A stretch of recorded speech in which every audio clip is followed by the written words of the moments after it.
Hey, love. Welcome to No Matcha, No Mama, the podcast where we pour a little matcha and a whole lot of truth. Each week, I sit down with someone I admire, founders, healers, creatives, and friends, and we sip a matcha I've made just for them based on what they love.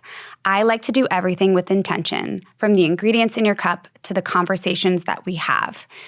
And the show is more than just about talking. It's about exploring how we can truly thrive through all the mess and magic of being human.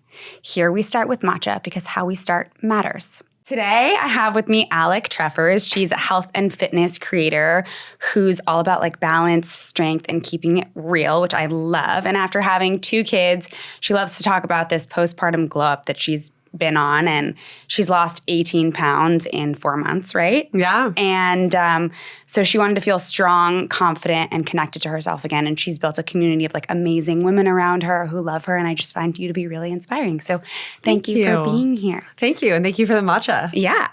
I made her a pumpkin spiced matcha latte, iced, because she only drinks iced. I run warm. Well, it feels nice in here because it's a little warm in here. It is really good. Well, I'm glad you like it. So matcha is one of my rituals in the morning. No matcha, no mama. And I wanted to know what's something that you do every day. Like, what's one of your rituals that you have to do? I am aligned with that ritual highly. I think we shared this off camera, but coffee just doesn't do it for me. I am such a matcha girly, and I have been for a long time. Like, before you could go to coffee shops regularly in Orange County, I would ask if they had matcha, and they'd kind of look at me like, huh? What is that? And I'm like, oh, come on. Now you can go to any coffee shop and get one, so it's amazing. But for me, my biggest morning ritual, working out. Yeah. For me, it's like brushing my teeth. If I don't do it in the morning, like something just feels icky. Like it just is off.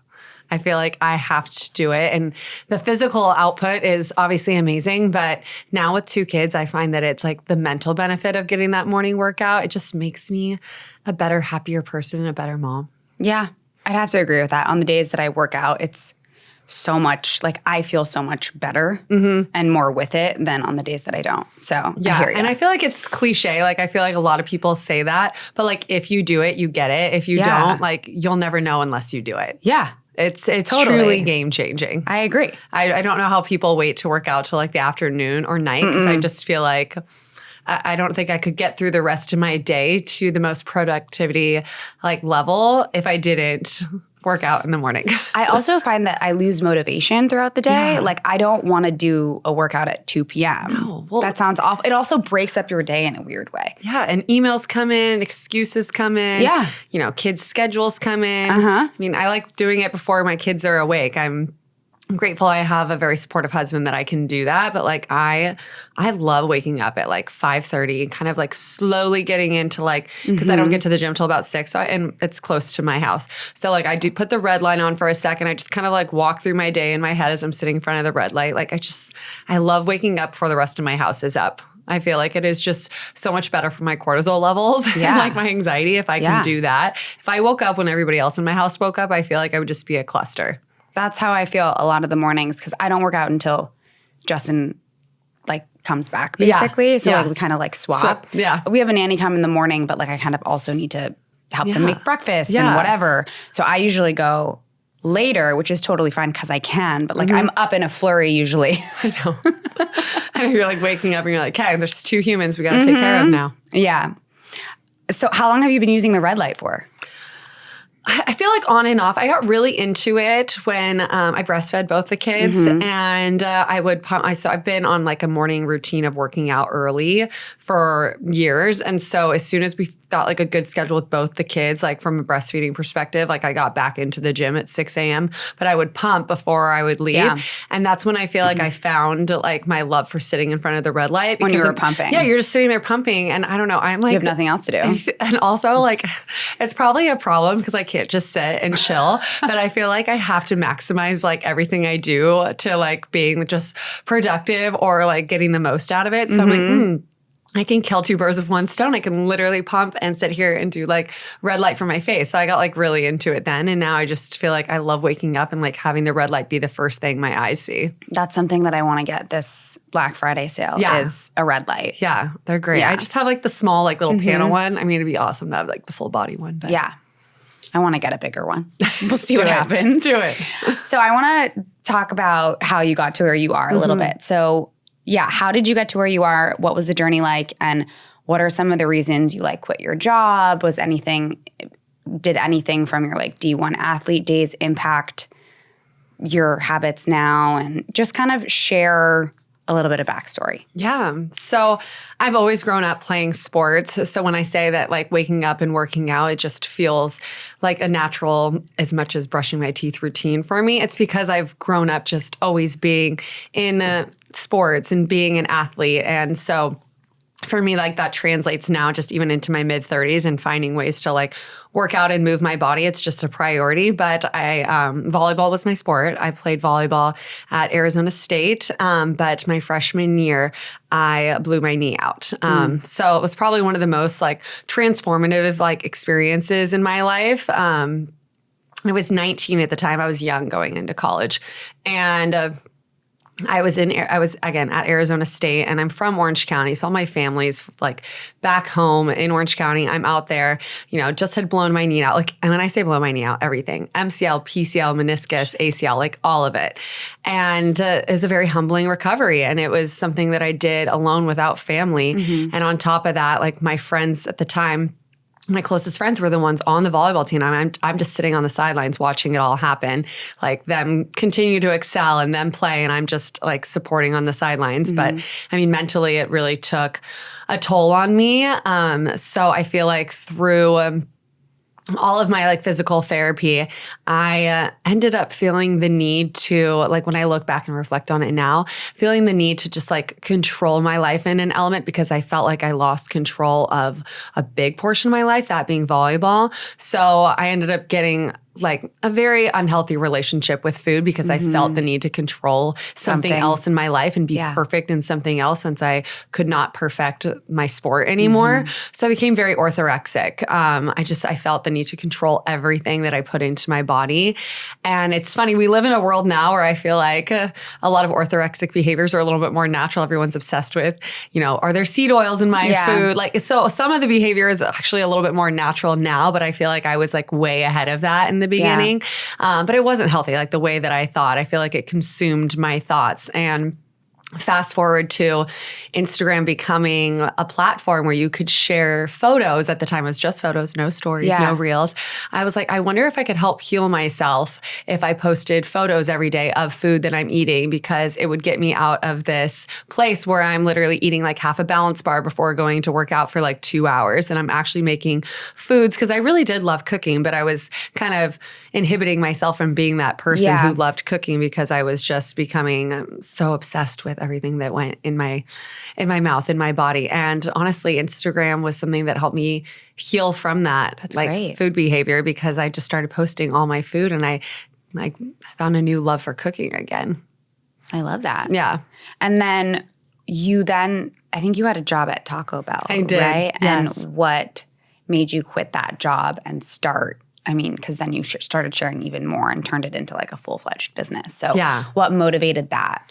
Well, I got fired. Oh, you got fired. You didn't quit. It was during COVID. Right, you did get fired. Yes. I'm sorry for mixing that up. Oh, no.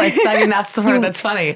I feel I would have loved to have quit. I don't think I had the balls to do it. I feel it was a safe spot. I was getting paid well. I guess I'll take a step back too, because it sounds very counterintuitive, someone that's in the health and wellness space to work on social media, to be working at Taco Bell. But my background is in PR. I got my master's in PR as well. And I was brought on to Taco Bell to really help elevate the better for you messaging.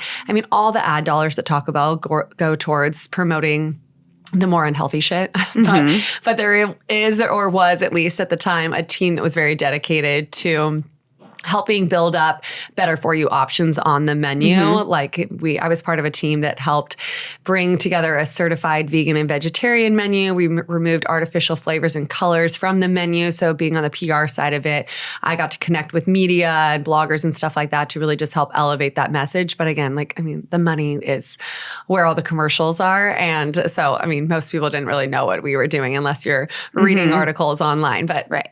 Anyways, well, COVID rolled around, and at the time I had already like lost passion for the job because I had just noticed the brand's priorities were not aligned with my own priorities.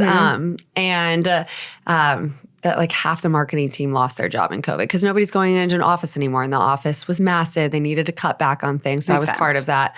Yeah, I was part of that team that was let go. But honestly, I think it's one of those things that was the biggest blessing for me because I had really loathed my job for a good couple months. And then COVID hit, and I was excited because I didn't have to go into the office to go to the job. I could just do it from home.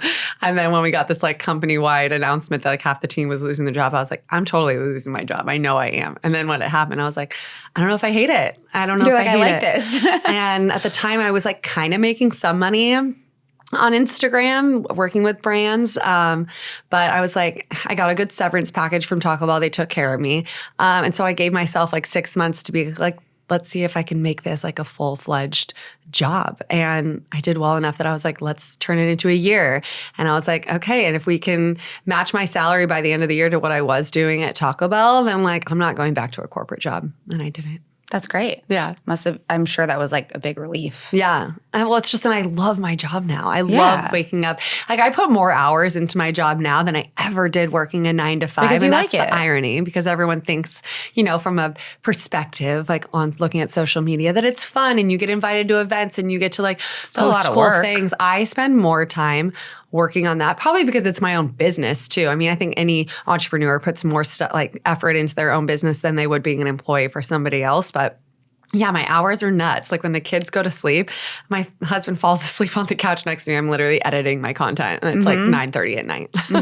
Yeah, it's not as glamorous as people would think. No.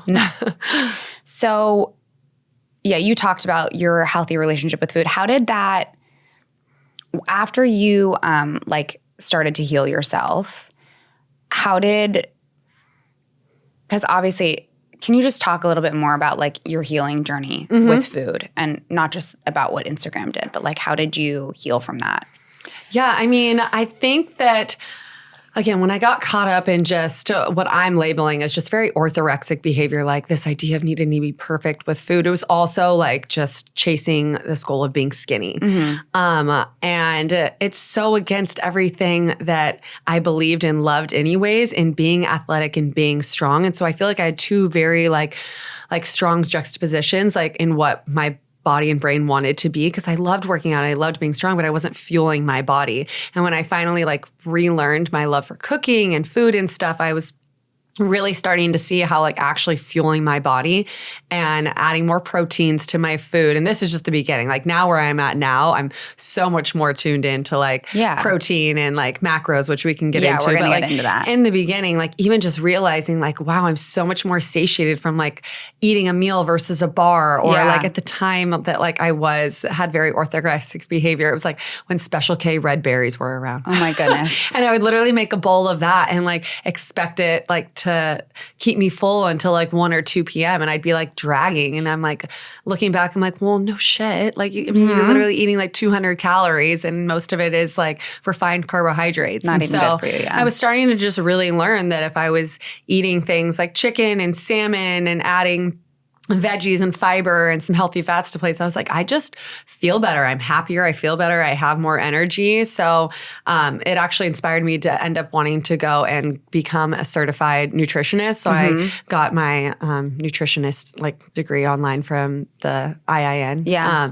So that was just another level of just being so interested. I've always loved learning and education. So that was something where I was like, I want to learn more and do more with this too. Yeah, that makes a lot of sense.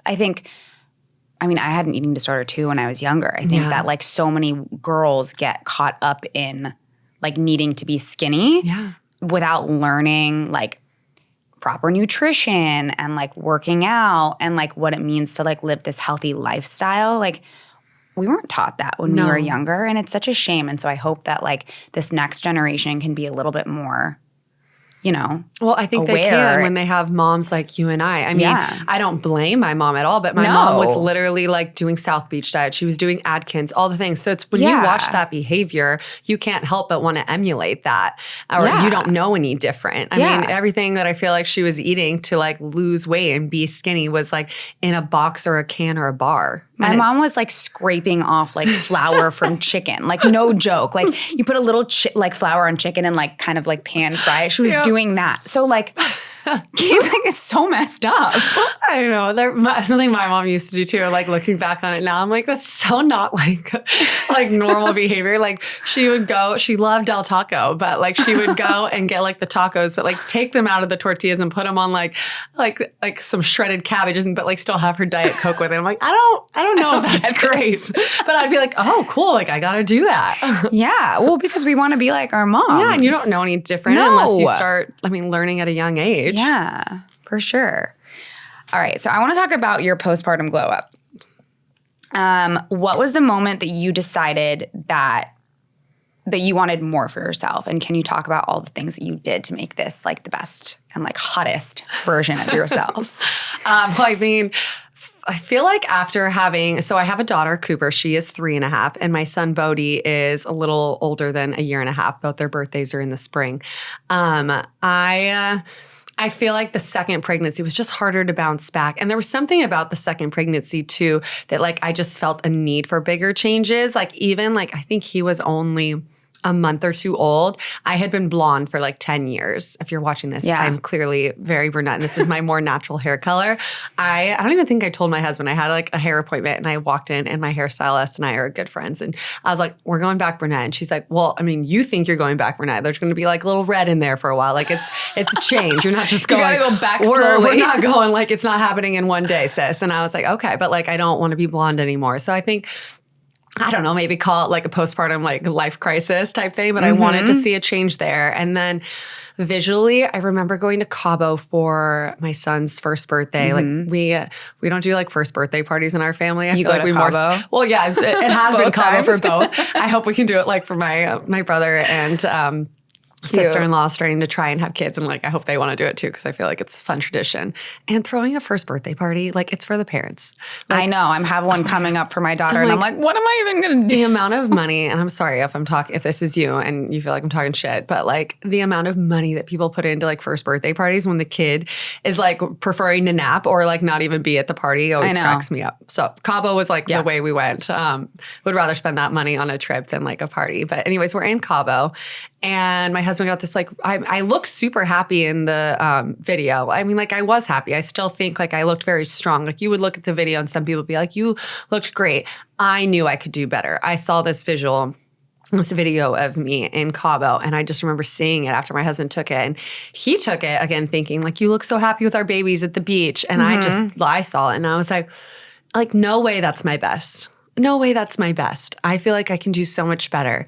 So and this is coming from someone that I do eat healthy. I do already work out. So it's not like I'm starting from ground zero. I'm like, what small changes and tweaks can I make to do better? Because I know there's a better version of myself. I can look at myself and be a little bit more proud of like how I look.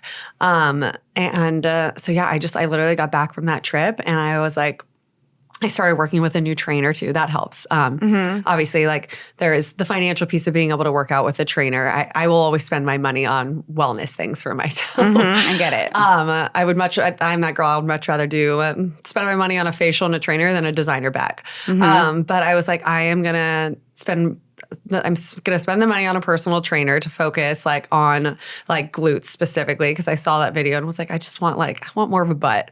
And then also I started counting macros, and that was game changing for me. I'll preface too, I was a little scared going into it, coming from like an orthorexic background, but counting macros has been one of the healthiest things I've done for myself. I'm eating like more carbs in my adult life than I ever have, because I feel like growing up, again, we talked about just like the environments we grew up in. I feel like carbs had such a stigma around them. And now I'm like learning that beyond just the protein you eat, like how much carbs you eat is like instrumental to like how much energy you can have in the gym, and the way your muscles look. Your muscles look so much better when you have more carbs in your diet. Let's just talk about macros, because you started talking about it. We'll just jump into that, because I think that's probably one of the more interesting things I have planned for us, because I feel like it's a big misconception, and a lot of people, like I don't fully understand it either. I've like obviously watched some of your videos, but like I think it's a little bit foreign to a lot of women.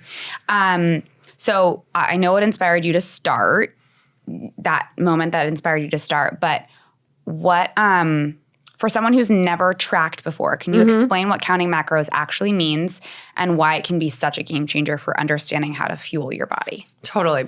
So I think that, you bring up a very valid point. I think there's a real perception around it because I think it's associated with a certain group, like the gym rats, right? Where it's like, if you're not into like bodybuilding or like heavy strength training, like macros wouldn't be for you. But I also think that's because a lot of people don't put creativity into counting macros. So counting macros means you are tracking your food from all three main macronutrients: protein, carbohydrates, and fat. So each day, like I work with a coach who gives me my numbers. And then, so you have how many calories you're going to hit within that. And then per gram, how much protein, carbs, and fat you're getting. And then it's on you, unless you're paying extra to have someone literally create a meal plan for you, to figure out how you're going to hit those numbers. And honestly, most people do it in a very boring way. It's like ground beef with rice, some blueberries, no creativity. No creativity. So I think that's where it gets a bad rap because the gym environment doesn't prioritize the creativity aspect of it. It is more just for function. And for me, I feel like I've created kind of like a niche in talking about it where it's a little more inspiring for people because they can see that doing it produces results. But I'm still eating super fun foods. Like for me, creating recipes will always be something that's like at the heart of like what I want to do on my platform and giving people, inspiration and motivation there. So now I'm just essentially tweaking it a little bit to like have that fit into my macros. And I feel like it's been so fun to create videos like what I eat in a day and stuff like that to show women that like you can follow a counting macro plan, lose weight, and like still eat super fun foods. What are some of your favorite meals that you've created in counting macros? I'm still eating a lot of the same foods I was before. It's just kind of like tweaking the recipes, which is then fun for me. Like I feel like being a recipe creator is like a little bit of science and math in that sense, where I've just taken old like recipes that I've created and just making them have a little more protein in it, a little less fat, a little bit more carbs than I was doing. Honestly, what I was doing prior to counting macros, I've always done a good job eating protein since I've started really my Instagram journey and posting recipes. Like I've always eaten meat. I've always eaten seafood, chicken, but I was definitely higher on the index of like healthy fats. And that's probably because trying to get pregnant, you learn as a woman that like healthy fats are great for your hormones and they should be about 20% of your diet. But like hell, they were way more than that for me. Like once I like was starting really figuring it out. I was adding avocado and olive oil and everything, salmon, peanut butter. I would go through like a jar of peanut butter. I love peanut butter. But like even swapping out the peanut butter for like a powdered peanut butter, like Lakanto has such a good one that has a little monk fruit in it. You just mix it with a little bit of water. I love it. It does it for me as like a good swap for me that has just way better macros on it. But it's just been adjusting my recipes for me and even just adjusting certain meals that aren't even recipes, but just like little concoctions. Like for a while there, I was eating 3 eggs every morning. Eggs are amazing. They have great choline in them for your brain. But like 3 eggs is a lot of fat. And like when you're counting macros where you're only allocated a certain amount of fat, I was slowly realizing like I can't start my day off with like that much fat because I'm going to run out by the end of the day and like literally not be able to fat and other things. Yes, I'm not going to be able to cook with anything. So then swapping out just having 1 egg with 1 cup of egg whites, like making stuff like that. So I'm still eating high protein, but just like making like little simple swaps. So that was like a big one in the morning. Now I pretty much have 1 egg with a cup of egg whites every morning versus my 3 eggs. Got it. What's another misconception aside from like the gym rat thing that people have about macros? It isn't easy. I feel like people know and think that it is hard. It's definitely not for the week. You have to, I think to be successful at it, you have to pre-log most of your day. Otherwise, I think you will find yourself screwed and not hitting your numbers. So for me, I am committed to it. So when I was doing it, right now I'm a lot more loose because I'm in what you would call like a maintenance phase where I'm not trying to lose any weight. I'm kind of just trying to stay where I'm at. So all the habits that I've learned, I'm just trying to kind of carry them through more intuitively. But when you're starting to intentionally lose the weight and count the macros, I think it's so important to pre-log your day the day before. So it's What is my breakfast going to be?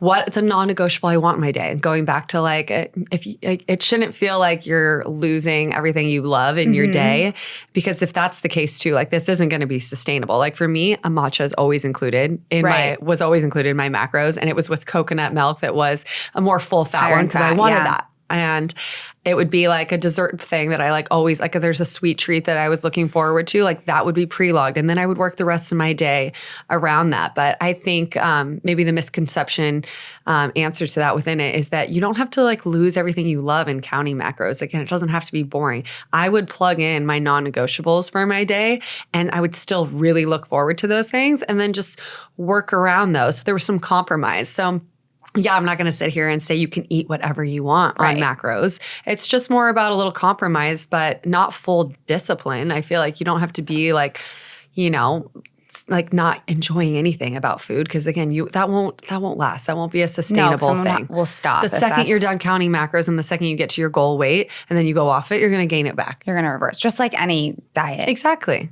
Yeah.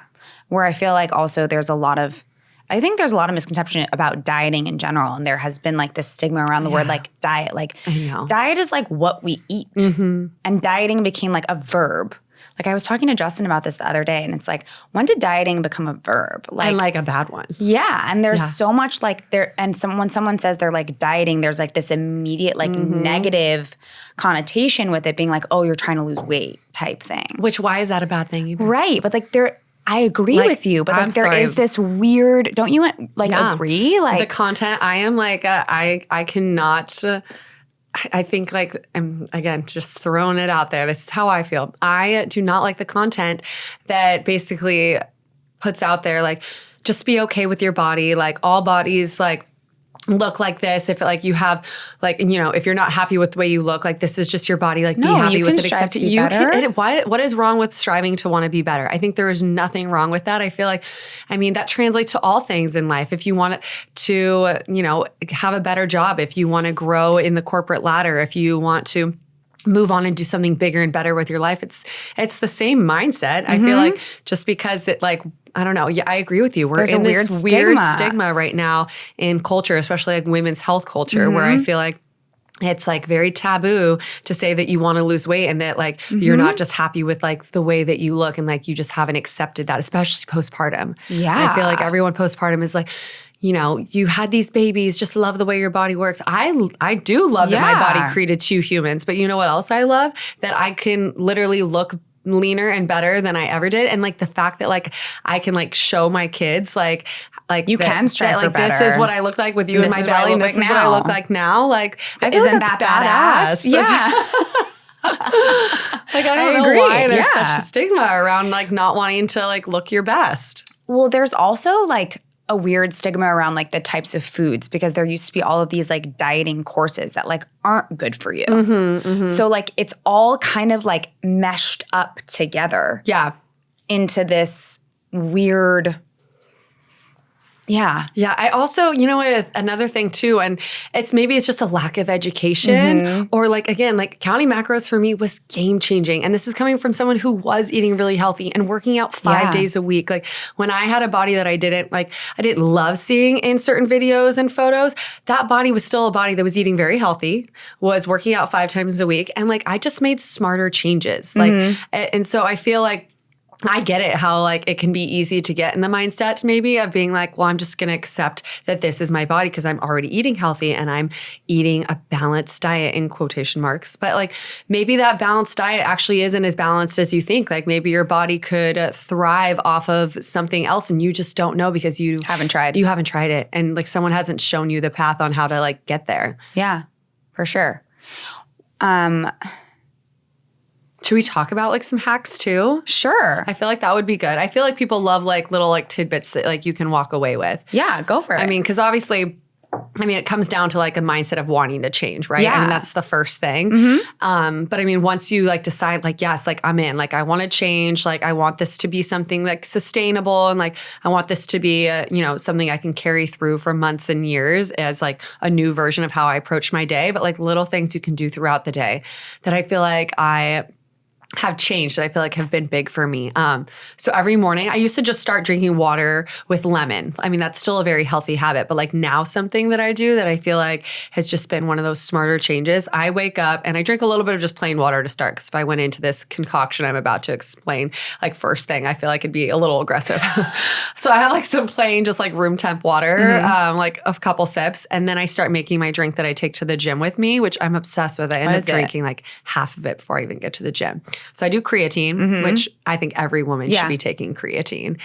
It will not make you bulky. It will literally help you perform in the gym better, and it will help you build more lean mass muscle and help you burn more fat in doing so when you're gaining that lean mass. I had electrolytes. So I'll do like a flavored electrolyte, which is usually why I probably love the like drinking what I'm drinking like first thing in the morning. I add some colostrum. And then usually like lately I've been experimenting with like aminos. Have you ever done aminos? Yeah. So I love aminos.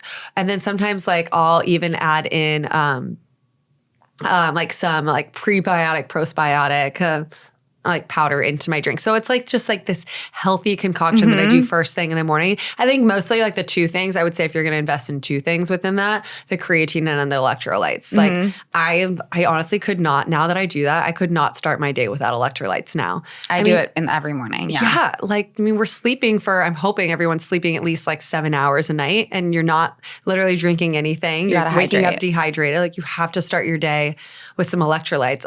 I feel like everyone says water before coffee or food before coffee. I feel like electrolytes before matcha, electrolytes before coffee. I feel like it's been one of the biggest game changers for me as far as like a hack too. Because when you're hydrated too, you're less hungry.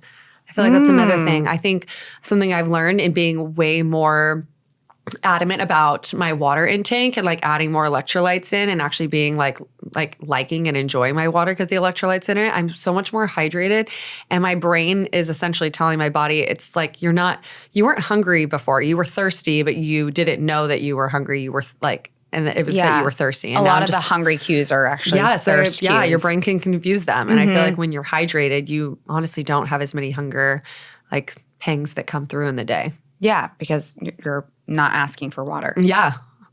So I feel like that's a great morning one for sure. I love that one. I feel like too, like I love eating out. I mean, I love cooking and I love eating out. Like food for me is such just like I'm one of those people that like I live to eat. I don't like what's that phrase?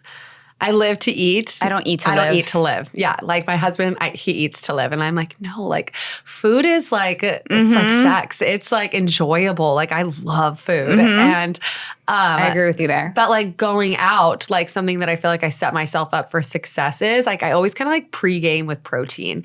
I feel like in college we pregamed with shots, right? Now but like, you pregame with protein. Now I pregame with like protein. And I mean, it's not actually usually even a protein powder. Like it's like something like I'll have like a yogurt cup or some cottage cheese, something that's like high protein and a little lower calorie, some like slices of organic turkey. And when I do that, I find that when I get to the restaurant, I'm not ravenous. I can actually focus on like the social conversations I want to have, right? And I feel like I don't end up overeating there either. So that's something that like I've been totally doing since counting macros too. Is like that's a really good one. Like protein pregame. Yeah, a lot of the times I feel like when I go out to eat, I'm like really hungry. Yeah. And then you go for the bread. I can't eat bread, so that's never a thing for me. I'm gluten-free. But I'm still sitting there and sometimes I can't focus on having even a conversation because I'm like, can the food just come? Protein pregame. Yeah, I got to jump on the protein pregame. I literally just came up with that. I feel like I need to like tagline that. For sure. I feel like those are two healthy ones. When you're eating out too, a lot of I feel like my tips come around eating out because I am a volume eater. Like I can eat. And so I feel like in counting macros, I like was starting to like relearn appropriate portion sizes too. That's the other thing. Like I was eating really healthy, but like the portion sizes I was eating. Yeah. I mean, and that probably comes from being pregnant back to back. Yeah. I mean, when you're pregnant, you're literally and just when you're like postpartum and breastfeeding, you're ravenous too. And so I feel like I had to retrain my brain on appropriate portion sizes. And I think counting macros was super helpful for that because I mean, more of an appropriate portion size for protein is like 4 to 5 ounces. I mean, I think I was doubling that. And I mean, now that I'm not breastfeeding kids or like have a kid in my belly, like I didn't need that much.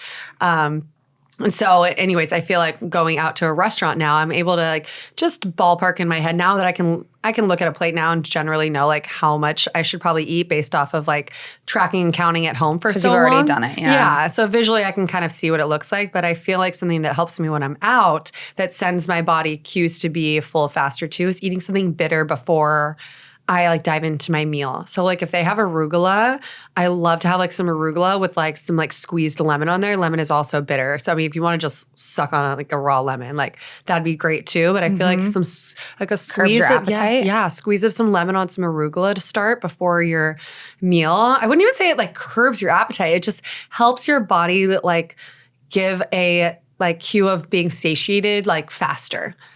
Yeah, at least that's what I've noticed. Do you know why it does that? I mean, bitter foods tend to do that. There's like a science in it. Like when I was learning about all this, like, I mean, I went down a rabbit hole to try and give myself hacks to like be successful at doing this.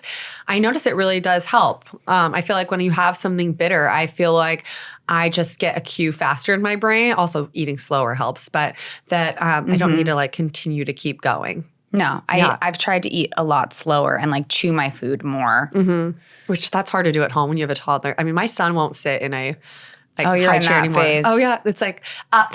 I'm like, and you're like, you no, have two please bites. sit. I want to eat. Yeah, no, he like has to sit on me, and he's like bouncing the whole time that he's eating his food. I'm literally like, trying to eat, and I'm like, okay. The one thing I like probably can't commit to is like eating slow. I feel like my cortisol levels when I eat at home are probably like up here because I'm literally just like moving around his head trying to like fit food into my mouth. But I can do the bitter food thing. Is he the same way at restaurants? I'm sure he's really tough at restaurants too. He's our like kamikaze wild child. Yeah. And I love it. The boys are harder. I hope it pays dividends. I hope he's like very athletic in sports because he does not sit still. I'm sure he will be. You're very athletic. Yeah. So we'll see. He's funny. Like my daughter will even look at him and just be like, God, what is Bodhi doing? Like, why doesn't he just sit still? Like, she's just angelic. She's just there, like, coloring at our restaurant. Well, she's a girl. Too. It's the difference between, like, Roma will literally, like, she's 11 months and she's starting to get into things. Yeah. But, like, she'll just sit there and play with a toy. It's so cute. Dino, never did that. They're again, I say kamikaze. Like, the amount of times I just look at him and I'm like, no, don't do it. Like, what is going on in your head? We had to go to the ER with him 2 times in 4 days. I literally Googled what happens when CPS comes to your house because that's the stage I'm at. It was like one gash between his nose. 4 days later, we're at the park and I'm literally helping Cooper on the monkey bars and all of a sudden he's just on my leg crying and he has like another gash on his eyebrow and then I just start crying. I was like, I can't go back to the same spot we just got stitches 4 days ago. I got to go somewhere new. You're like, I don't want them to judge me. So bad. That's rough. Yeah. That's really rough. Oh, mom life. I know. It is the best, though. Is there anything else that would be helpful for people with macros that you want to talk about? With macros. I mean, I don't even mean this to be a self-plug, but like make it fun. Like food can still be so fun when you count macros. I think we go back to the first thing we talked about being the biggest ill perception about it is that it has to be boring. And like you see like people like meal prep Tupperware, like again, plastic Tupperwares too. Like my biggest irk of seeing people do it on Instagram. It's like plastic Tupperwares of like 3 meals, like Monday, Tuesday, Wednesday, they're eating the same thing. It's like rice, ground beef, and like a side of blueberries. Like it does not have to be like that. I mean, yeah, it takes a little bit more work if you want to eat some like foods that are different every day. But I think that's why I've gotten so into like posting what I eat in a day reels because like the root of like what I love doing, sharing content is like motivating people and being like, you know, a source of like inspiration for people. And so I feel like my what I eat in a day is show people like look at the foods that you can eat in counting macros and even being in a deficit. Like when I say deficit, it's being lower calorie, lower on your macros when I was trying to lose a little bit more weight. Even when I was in a deficit, I was still having my matcha every day. I was still having a dessert every day. So I feel like, you know, whether it's me or anybody else you follow that like creates fun recipes, like still lean into those and enjoy those recipes and just find a way to include them into your day. And I feel like it'll make being able to do something like counting macros or even just living a healthy lifestyle feel more sustainable. For sure. And then now that you've been through this, what's the most surprising change, whether it's your energy, confidence, or overall relationship with food? That's a great question. I feel like one of the biggest like aha moments to me, we mentioned this, but I am mind blown like in a macro diet. And this is usually the case. I'm blanking on the exact percentage of like what my coach did in terms of like how much protein, carbs, and fat were allocated to a day for me. I know fat is around 20% for women to like keep healthy hormones, but the amount of carbs that were in my day versus what I was allowing myself to eat before, thinking that like too many carbs like was just not the best, diet for aesthetic purposes. I was so wrong. Like I eat so many carbs now and I'm leaner than I have been since college. Wow. So I think that's healing within itself, especially, being a woman and being a woman that like having more freedom with carbs. Yeah, I grew up in the 90s and early 2000s where it was like you're taught to basically demonize carbs. Yeah. So I think that's probably been one of the healthiest things, which is ironic because I literally went on a diet counting macros and I have a healthier relationship with food coming out of it. I think that's beautiful. Yeah. And I think that it can be possible for more people. Yeah. Yeah. I think most women probably have, if they're being honest with themselves, have a fear of a certain food group. 100%. And it probably is carbs or even just 100%. I mean, most women probably undereat so much. And I think that with counting macros, you'd realize like that there's so much more food you could allow yourself to eat and you'd be so much happier. Everyone's happier with a little more food in their bellies. agree with you. Yeah. For sure. Food makes us, especially if you like live for food. Yes. Like if it makes you happy, eat it. Yes. Eat it. Eat the nourishing food. Yes. And what does your current fitness routine look like and how has it evolved since becoming a mom? Yeah.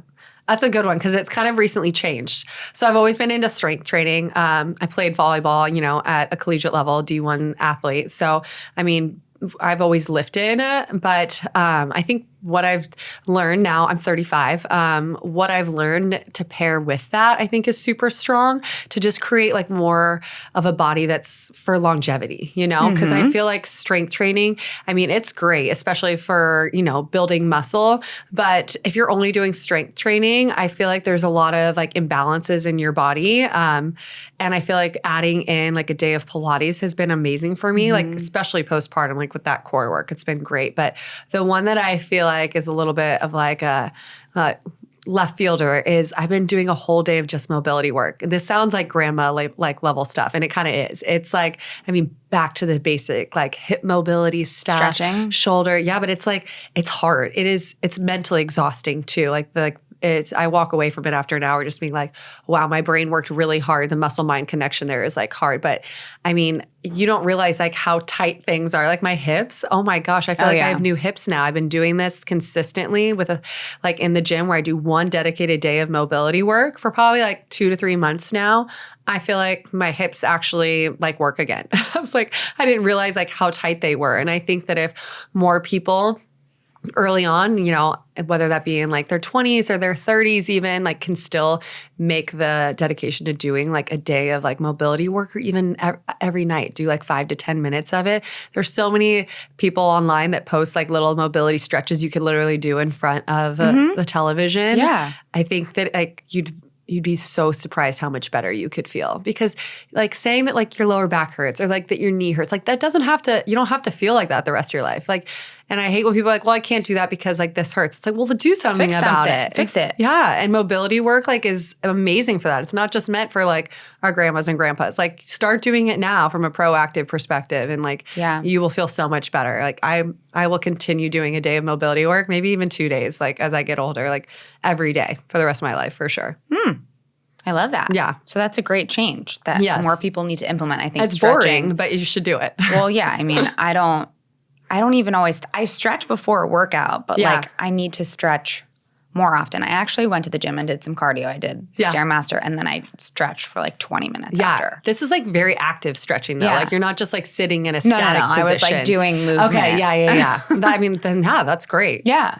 I think people think too, like, I mean, I hope that more people are getting away from the thought of thinking that you need to do like excessive amount of like cardio and like HIIT training. Like I don't do any of that anymore. And this is coming from a girl that was literally doing like the HIIT group training classes like every day pre-COVID. And then, I just I've transformed that part of my workout too, where it's like, I mean, I could easily go 4 days without washing my hair because I'm not sweating too much in my workouts. But like I look the best that I have in years. So know, there's something there too that you don't need to put your body through like that rigorous, you know, high intensity training. I feel like that's also like not great for girls and our hormones. Like having your cortisol levels just that high. I don't do any HIIT training. I stopped doing that a long time ago. I feel like that's probably the most productive thing for women is to get away from that. But I know it's hard because some people feel like they only get a high out of their workouts from doing something like that. No.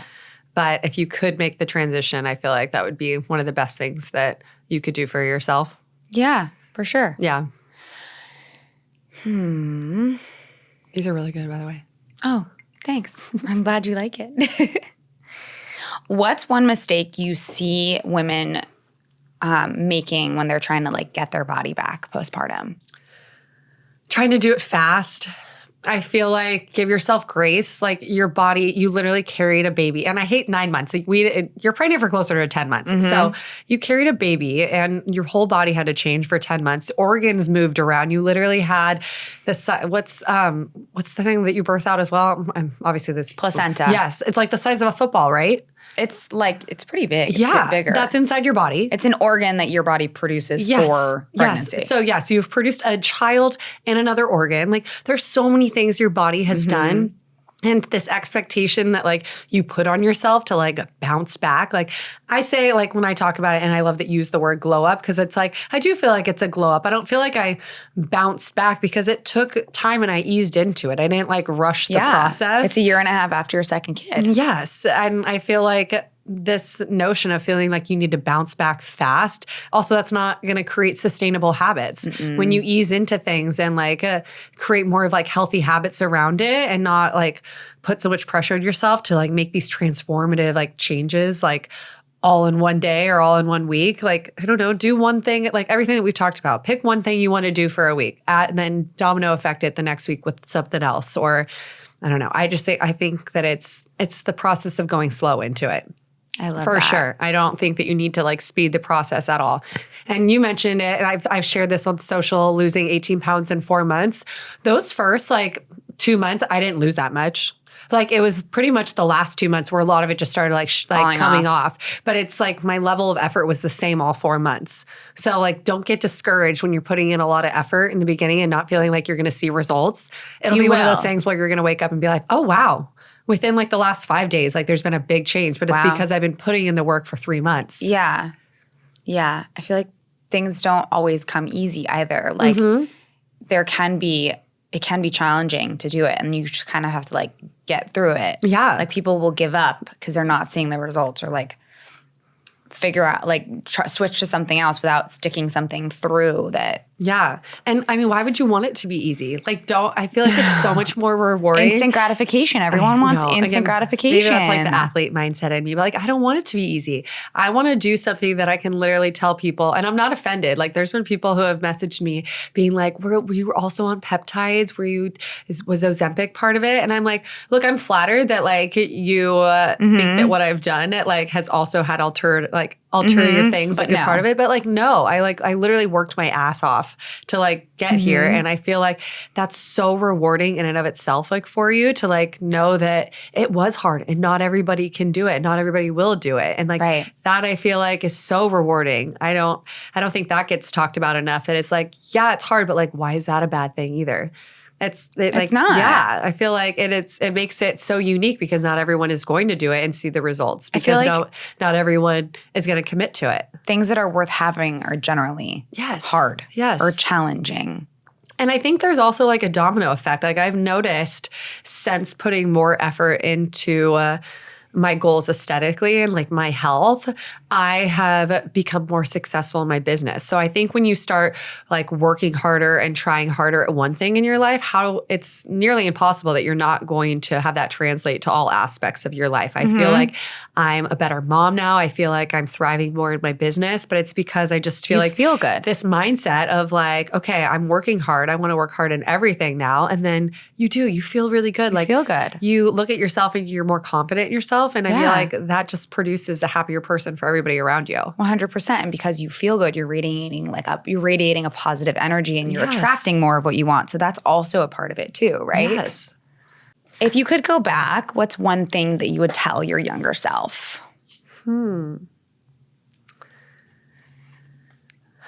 That's that's a good one. I feel like, maybe cliche, but like everything happens for a reason. I feel like I've had a couple monumental things in my life happen. Blowing my knee out, losing my job. I got cheated on in college and literally like walked in on it. Oh God. I can laugh about it because like I'm literally with like the love of my life, and like we have 2 kids. But it still must have been like traumatizing at the time. A little bit. It's an ego strike. You're like, the fuck? You're like, what?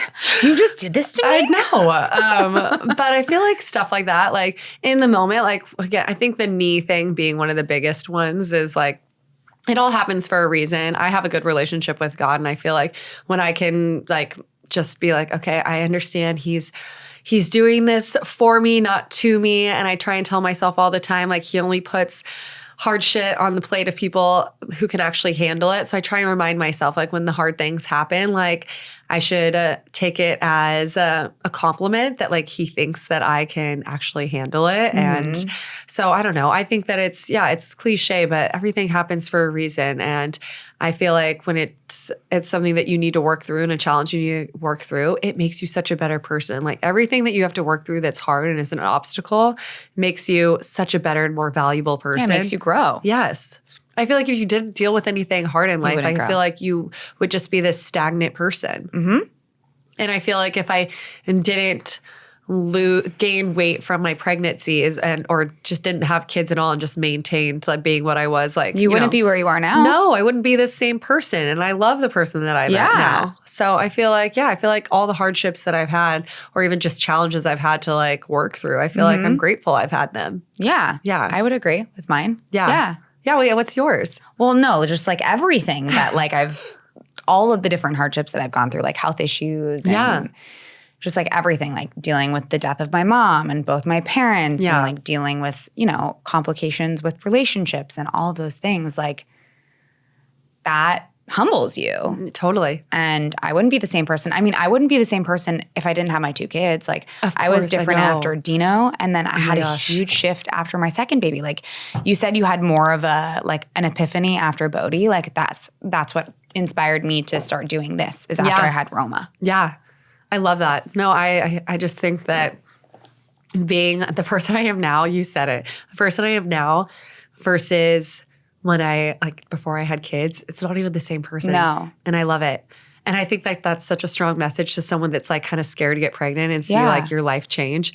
It's hard. I'm not going to lie to you that like it's not hard and you're going to have like really rough days where you're like, oh my gosh, I can't do this. But like overall, oh my gosh, I would never want to go back to like a life like pre-kids. No, but do you ever find yourself having like those days where you wake up and you're like, I don't feel like taking care of kids today? Yeah. Like all the time, right? Yeah. And then there's this guilt of like, oh, I just had that thought. Mm-hmm. But what I would say to that is like, it's okay to feel the like mourning of who you used to be and also be grateful for what you have at the same time. Yeah. I think that's where we can even tie back like my passion for and like my dedication to wake up every morning, because I feel like so much of my life is centered around these 2 little humans. But when I continue to carve out things in my day for me, I feel like there's no resentment. I feel like I'm a nicer mom. I feel like there's so many things you that still matter. Yes. When you have to prioritize yourself and you have to do things for yourself if you want to be the happiest and best version of like a mom. Yeah, if you want to thrive. Yes. Yeah, for sure. I'm with you on that.